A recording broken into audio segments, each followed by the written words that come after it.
Hi everybody, we're going to get ready to prep for the second week of November lesson. Oh, I can't believe it's already here. So we're going to be talking about how last week we learned how God is with us when we struggle, and now we're going to be talking about how God is with us in our triumph, and it's because of Him that we can do great things.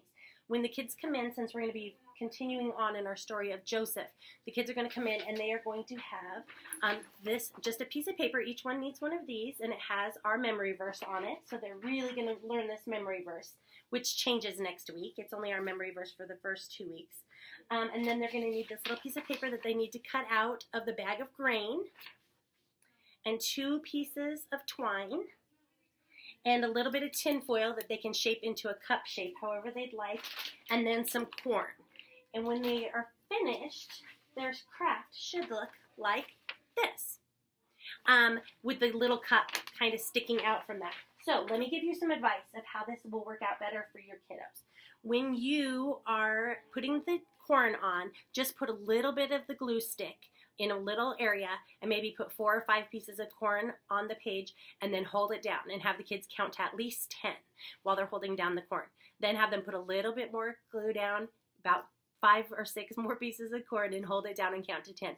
They're just going to really have to put some pressure on that corn to make sure that it sticks down before moving on to the next part. So it's a very simple craft, but it's fun, and it's going to remind the kiddos about our story that we're going to be learning about as they go to the story room, which our story is continuing about Joseph, about how when the brothers came to, because of the famine, that they came and they had to bow before Joseph, just like his dream said, and Joseph recognizes them, but they don't recognize him, and then he kind of tricks them. He just wants to see if their hearts have changed, if they're better people, and he ends up putting the silver cup into the little bag, and after he gets Benjamin there, it's just, read it, it's awesome. I'm sure you've read it before, and it's really good, but the craft is going to show how Joseph slipped the silver cup as a test.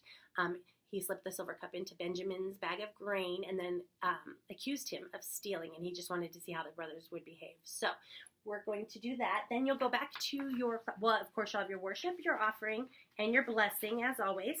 You'll go back to your rooms, and then we have some after-story questions for you to do, and then we're going to play a game about, like, being all tied in knots.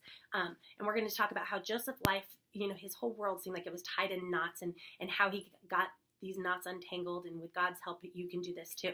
But we're going to be playing a little game. Have the kids all stand in a circle, and they're all going to reach in their right hand and grab somebody else's hand, just not the person standing next to them, somebody else. They're going to all grab hands, and then they're going to do the same with the left hand, and then they're going to be in this big huge tangled knot, and when you say go, they're going to try to get themselves untangled so they're in one big circle again.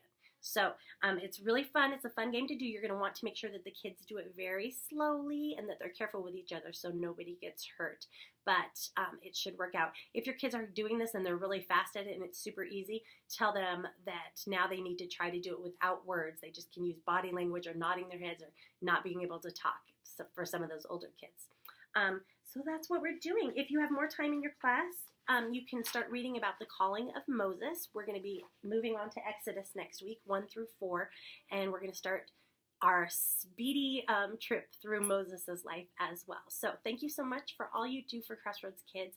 Hope this helps you to plan this week in your planning, and have a blessed rest of your week, and we will see you on Saturday or Sunday for you to teach those kiddos. Thanks so much.